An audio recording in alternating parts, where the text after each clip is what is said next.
Hey everybody, this is Russ from Retro Game Core. Today we're going to talk about GammaOS. So this is a custom Android operating system made by a community developer, and it works on a bunch of different retro handhelds. We're going to focus on the Anbernic RG477M. I'll show you how to install it and then some of its major features. As of making this video, there are about 20 devices that are currently supported and another 10 or so that are in the works. The majority of the releases are from Anbernic products. Many of them share the same chipset, so usually when you see one of these devices get a release for it, it's going to work on the others as well. And like I mentioned in today's video, we're going to focus on the Anbernic RG477M, which runs the Dimensity 8300 chipset, so one of their most powerful devices to date. It's also worth noting that there are actually two versions of this operating system. We have GammaOS Next, which is what we'll focus on in this video, but they also have something called GammaOS Core. This one is more focused on lighter weight devices and has a few less features, but it does work with a lot of older products, as you can see right here, a lot of Anbernics and Powkitties. So let's start by talking about what GammaOS Next actually is. And like I already mentioned, it is a version of Android. It's running Lineage OS,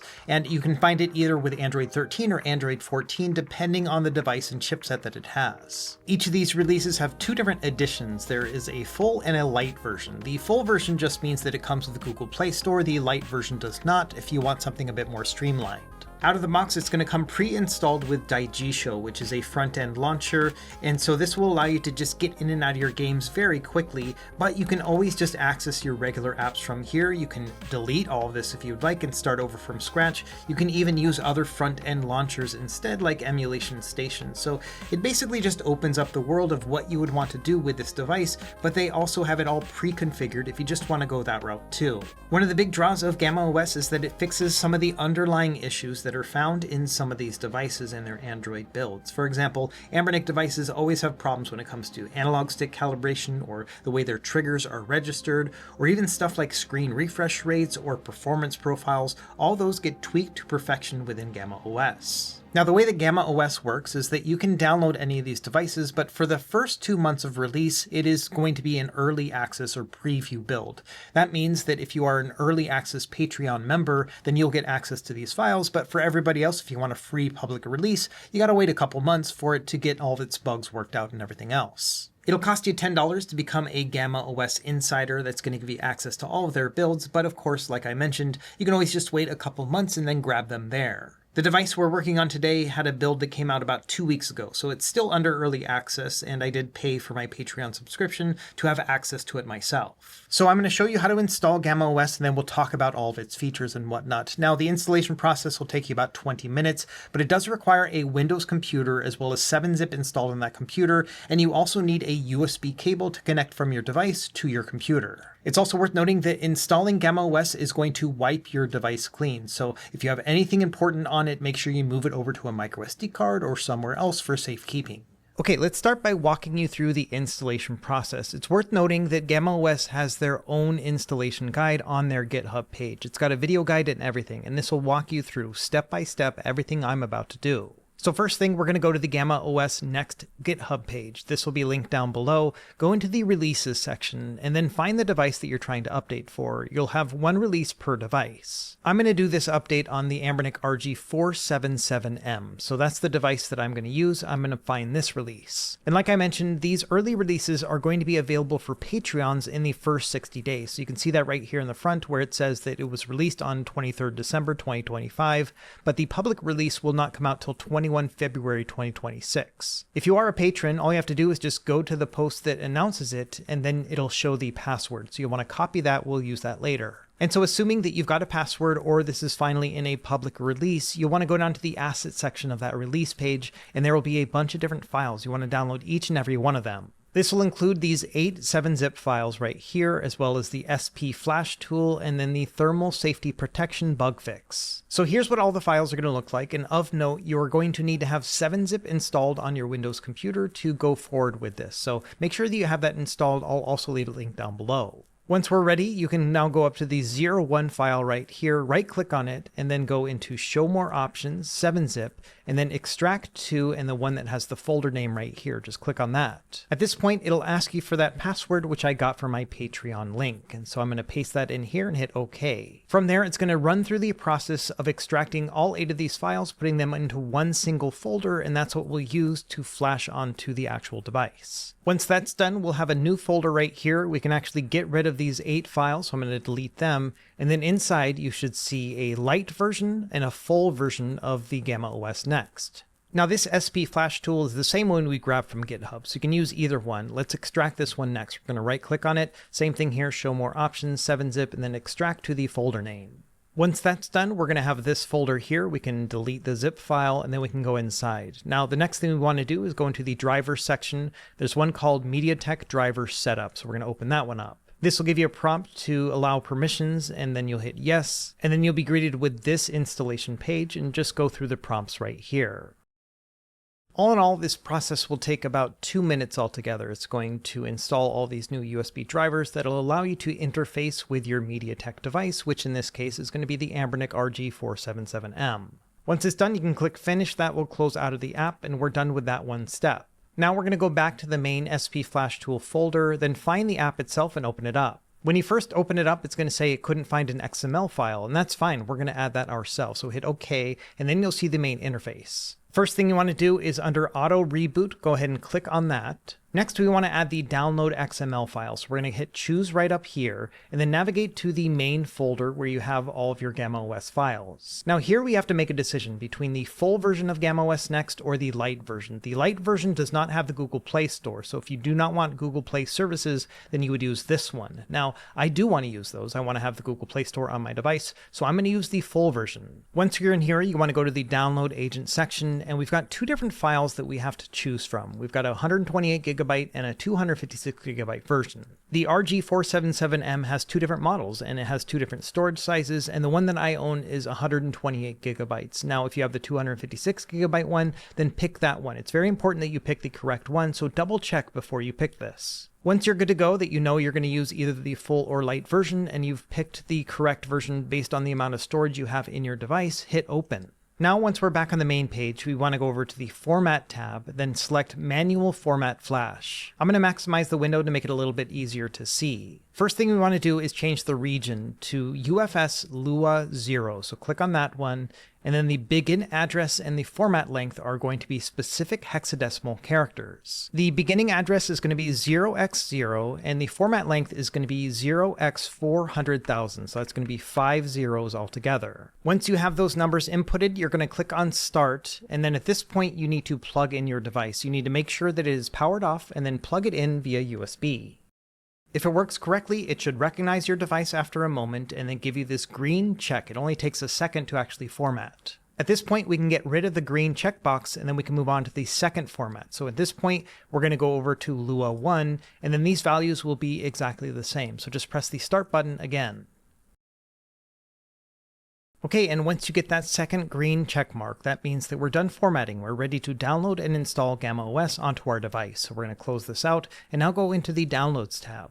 Now within this tab, the first thing you want to do is make sure that the super one right here is checked and that it has a path. If it doesn't, then go over to the written guide on GammaOS's website. It walks you through how to add that. For now, everything is looking good on mine, so we're just going to click on the download button. It should now connect to your device and start installing GammaOS. If at first you don't see anything happening on your screen, then you can try to disconnect and reconnect your device via USB. And if that doesn't work, then you can press and hold the power and volume down buttons for a moment, maybe about 30 seconds. And then while still pressing on those 2 buttons, reinsert your USB cable, and that will usually detect it. Either way, once you see stuff happening on the bottom bar screen where it's downloading the flash and you can see some numbers going back and forth, then you're good to go. Just leave it here. It's going to take about 10 minutes to run through the entire process. Okay, after a few minutes, it'll be done. You'll get another green check mark. We're going to go ahead and exit out of that. And now we have now properly downloaded and put GammaOS on our device, but we've got a couple other things that we need to do. So next we have to reflash the preloaders. This is a more of an advanced topic. It requires us to get into advanced mode, which you have to do by pressing Ctrl Alt and V while in your tool. Once you type that, it's going to pop up a little advanced mode here in the menu bar. So that shows you that we are now good to go. Now in the same menu bar, go to Window and then Write Memory. And once we're in this menu, make sure that Auto Reboot is still checked on. And then here under Region, change this to Lua 1. Above that, in the Begin Address hex, make it 0x0 like we had earlier. And then finally, under File Path, go over to the right, find that little folder, click on that. And then once the window pops up, go back to your GammaOS page here, pick either full or light. I'm going to do full because that's what I used. And then find the one that says Preloader B. That's the first one we're going to write. We're going to hit Open. And now with our device still plugged in, we're going to click on Write Memory. Same thing here, if it doesn't pick up on your device, like it's dropping the USB connection, then you can unplug it and plug it back in, or you can hold onto the volume down and power buttons for about 30 seconds, and then plug it back in while you're holding onto those buttons, and usually at that point it'll detect it. I had a couple of these problems myself, so that's why I know about it. Either way, once it finds your device, you're going to get another green check, and you'll be good to go. Now we want to do the same thing, but with the other Lua 0 regions. We're going to change that to Lua 0, keep this at 0x0, and then under the path one, we want to pick the one that says Preloader A instead. And so again, we'll go back to the GammaOS folder, then the full folder, and then find the Preloader A this time. Same thing here, just make sure the device is connected, and then hit Write Memory. And after that, we are now good to go. We don't have to mess with any of the software anymore. We can just reboot our device into its final boot. Okay, so here we are back at my desk, and you can see that, yeah, I've got GammaOS running here. It's just a clean installation, so we're going to be starting over from scratch. So you need to go through all the prompts and set it up like any other Android device. Once you go through all those prompts, you will see a couple things that are unique. For example, right off the gate, it's going to give you some joystick calibration options. And so if you want to adjust things like your dead zones right here and now, you can do that. But it's also worth noting there's an app already in GammaOS that will allow you to come back to this anytime. So you don't have to do it right now. For my part, I just kept it as it was, and it's been working out just great for me, but obviously you do you. Once you're done with that, it's going to go through the next stage of installing GammaOS. It's actually going to install certain emulators and configurations for you right out of the gate. The most important here is going to be RetroArch. It'll be pre-installed on your device once you get into the main menu, and it's also going to download and install all of the major cores for it as well. So you don't have to go through and install your emulators. They'll already be working, at least for RetroArch for the most part. There's also a few free emulators that they will install as part of this process, like Drastic and Flycast and PSP, as well as the Mupen 64 free version. And once you go through this process, you'll be greeted by Daigisho. This is going to be the default home launcher for your device. It'll just go right into it. We'll go over this more in a second, but first we've got one other thing we have to install. Okay, the last thing we need to do with our computer is install a hotfix onto this device that is a quick bug fix that GammaOS has already released for it. It's a very simple process, but the number one thing is you have to access the internal storage on your device. Now the way you set this up is like any other Android device, so you're going to plug it into a computer, and then GammaOS is going to give you a prompt on the top menu screen that'll say, hey, you've plugged this into a USB device, what do you want to do with it? And you want to select File Transfer. After you do that, you will then see your internal storage on your computer. So now I can access the internal files of my device. And so once I'm within here, all I have to do is go back over to that file that we downloaded at the very beginning, Thermal Safety Protection. Just drag and drop this over to your internal storage. It doesn't really matter where you put it. Once you've added that here, we are good to go. We can now do the rest on our device. And so we can now disconnect this from our computer and then look at the screen. Okay, so now that we've added that thermal safety protection zip file to our device internal storage, we can now install it using a special app. So we're going to press the shoulder buttons a couple times to get over to the apps menu within Daigisho, and there's one called Magisk. We want to open that one up. It might give you a quick warning saying that you need to install other components. You can just ignore all of that. Just get to the main menu like this. Once you're here, on the far right bottom side, you'll see an option for modules. Tap on that, and then there will be an option that says Install from Storage. We want to tap on that and then find our file that we had earlier. I just put it in the root folder of my internal storage, and so I've just found it there. I can tap on it. It's going to ask, do you really want to do this? And we're going to click on, yeah, man, I want to do it. This process will take like 2 seconds, and from there you can just tap on the restart button. It's going to reboot your device, and now we are fully done with our installation of GammaOS Next. Okay, so here we are a few days after I did that initial installation. I've now had time to acclimate to the overall OS experience and kind of walk you through how this is all going to work in a day-to-day kind of gaming scenario. Right off the bat, you will find that there are a bunch of different systems already preloaded on your device. So you will see the majority of your classic systems, and there will even be games inside. They're going to be either freeware or demo versions of games, so they are, fully legal to be able to add to your device and all that. So no issues there, but it just gives you an idea of what you can play on this specific device. Now, I've made a video showing how to set up Daijisho in the first place, so all that's going to apply here as well. If you want to add things like GameCube or PS2, you can add all that stuff too. Out of the box, it's just going to have all of your retro and classic systems, but you can always add that other stuff too. But if you've never seen Daijisho before, it's a pretty simple setup. Under the library tab here, you can press the trigger buttons to basically navigate between your different systems, and then you can pick one and then choose it from there, and that's basically how it works. Now, what I've done is I've added my own game sense. So under Game Boy, for example, you can see there are a bunch of games here. So I added all of these myself, and then it scraped all the box art and everything. So I'm fully set up now to be able to launch all of these games. And one of the nice things about having RetroArch pre-installed and pre-configured here is that once you add your games, and I'll show you how to do that in a second, you can launch it from here. You don't have to do anything else. He's already got it all pre-configured. So that means it'll go right into your game from here. You can press and hold the home button. It'll take you right back to where you were, and it'll save where you were when you exit out of the game as well. So if we open up Donkey Kong Land 3 again, it's going to take us back to right where we were. So all of this is a very seamless transition, and it's all been pre-configured in RetroArch for you already. You saw that the Game Boy game had DMG-like colorization for it already, which means that, yeah, they've already pre-configured everything, and the hotkeys and everything else are going to work. Speaking of which, let me tell you real quick what the hotkeys are for this device, because it's always a little bit different with every operating system. So here we have our hotkey enable button, which is that back or home button, depending on your device and whether or not it has that button. From there, all those little white boxes that you see above are already pre-configured. So you can tap on the back and L2 button at the same time. That's going to load a save state. Same thing with the back and the R2 button. That's going to save a save state. Same thing with the fast forward and slow motion buttons. You can tap on the hotkey enable and then either one of those two shoulder buttons and that will work. And you can also capture a screenshot or toggle the frames per second on the menu as well. Now the other hotkeys that you would need are just embedded in the home and back buttons. So you can tap on that and that's going to bring up the RetroArch quick menu, very easy there.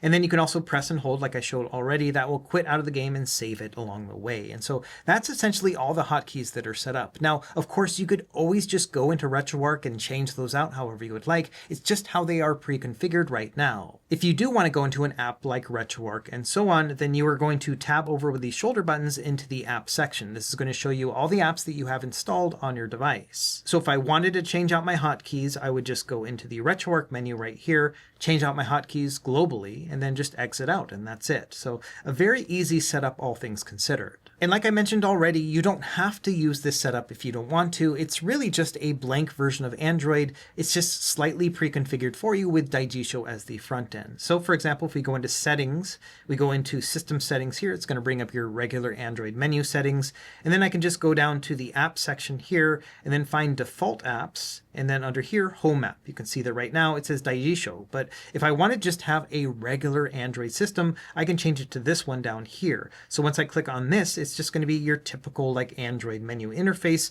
without the Daijisho front end. So if you wanted to use it like this, you can totally do that too. Along those same lines, if I went back into the menu and changed it to Emulation Station Desktop Edition, this is now going to be my home launcher. When I start up the device, it's just going to look like this. So again, you've got all the power that you want right there. It just so happens that Daijisho is your main option right now. In order to keep this pretty streamlined here, I'm just going to change it back to Daijisho, so that way you have that as your home launcher, but you get the idea that you can basically navigate through them however you would like. So once you have the device set up, I mentioned before, you're going to have a couple games per system already installed, and that's just as a demonstration.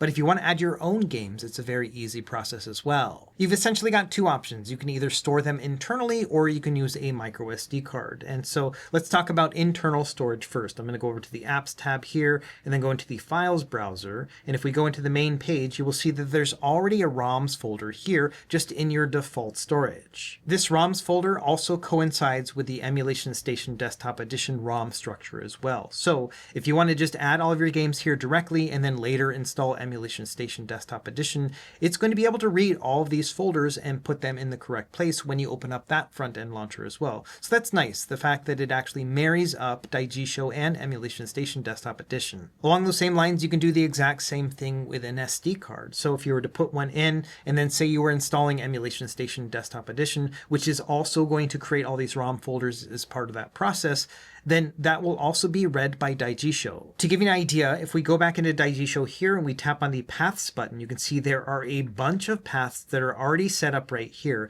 And so these were created by GammaOS to basically read from either the SD card or the internal storage, as long as you follow that same structure. We're kind of getting into the weeds about folder structure, but I just wanted to show that they've kind of thought through everything between both Daigisho, which is free, and then Emulation Station Desktop Edition, which is a $6 one-time purchase. So when it comes to the setup that I've done personally for this device over the past few days, all I did is I just went and I used the internal storage. I've got 128 gigs to work with here, which is plenty for most retro games and a few like GameCube and PS2 games and stuff. So I've added all the games that I want to play, and I put them all just in here in the internal ROM storage.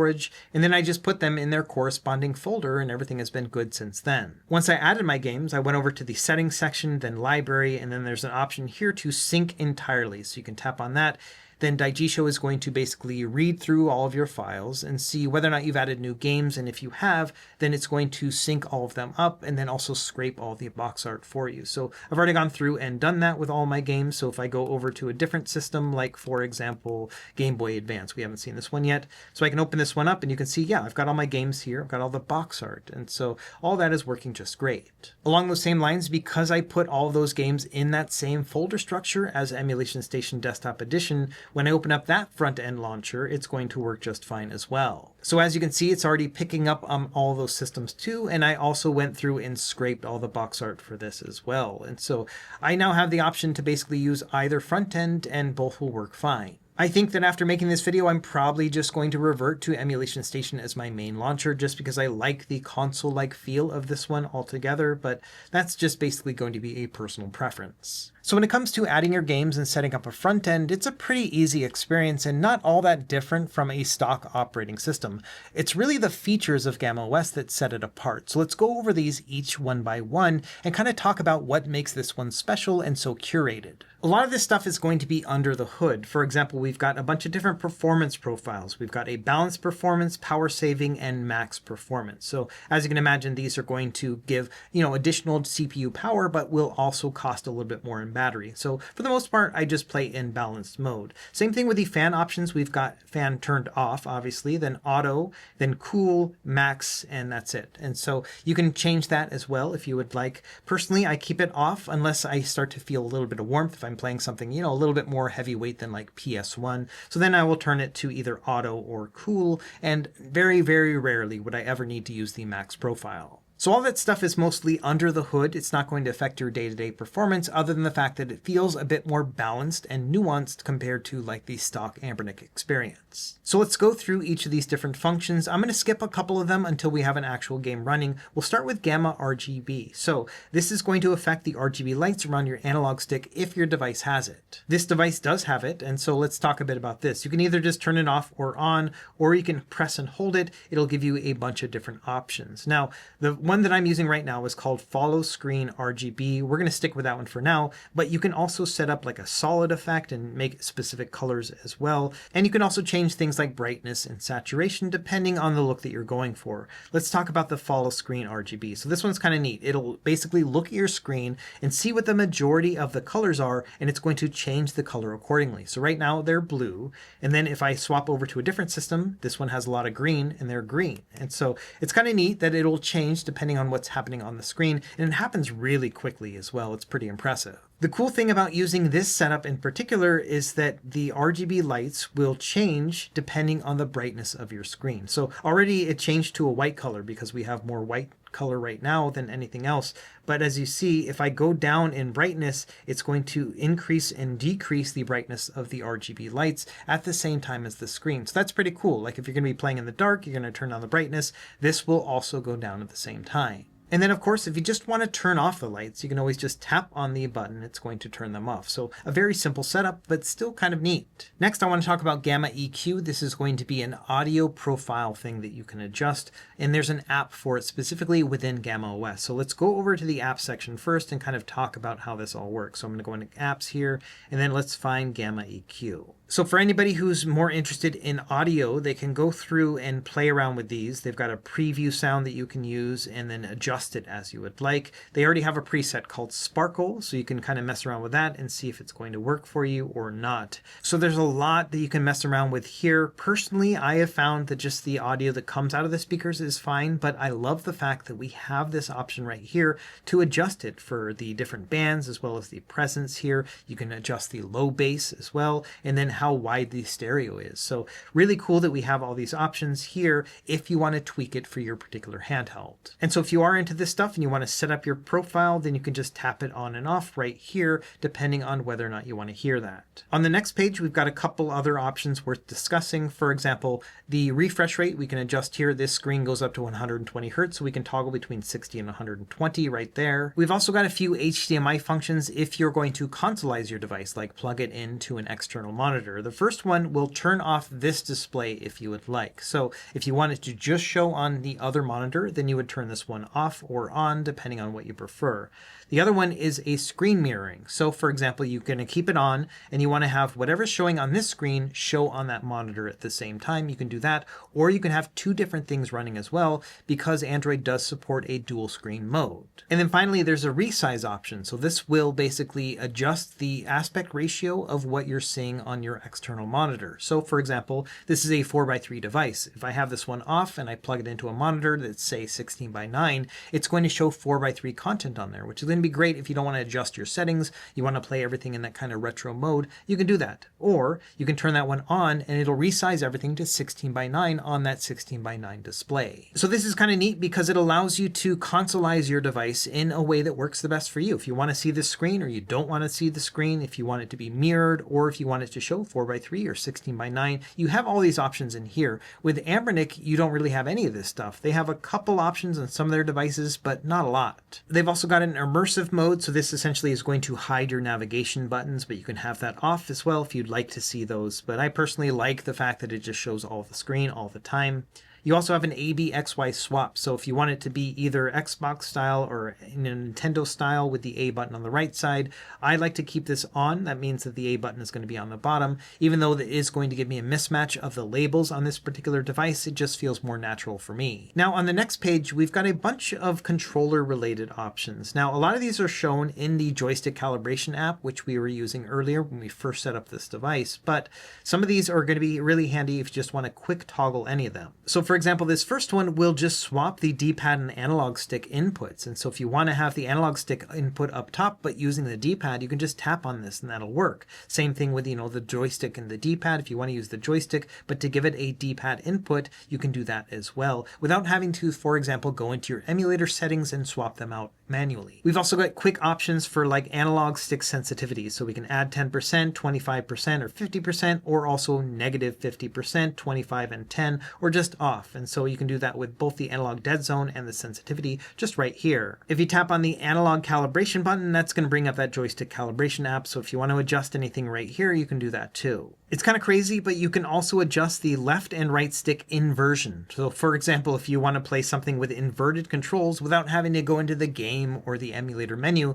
you can actually just do this here in GammaOS. It's kind of crazy. You can do that at the OS level. And then finally, the last one, which is really interesting, is that you can edit the mapping. So if you want any button to behave as any other button at an OS level, you can actually just assign this right here. And I think that's pretty crazy. I personally haven't messed with any of this stuff. I think the defaults are just fine, but it is really cool that you can basically change any button to anything. Okay, now let's talk about some of the things you can do in game, which I think are really interesting because these are again done at an OS level, which is something you don't don't normally see. So let's start with black frame insertion. I've talked about this in other videos. I've got dedicated videos about it as well. I'll leave a link down below.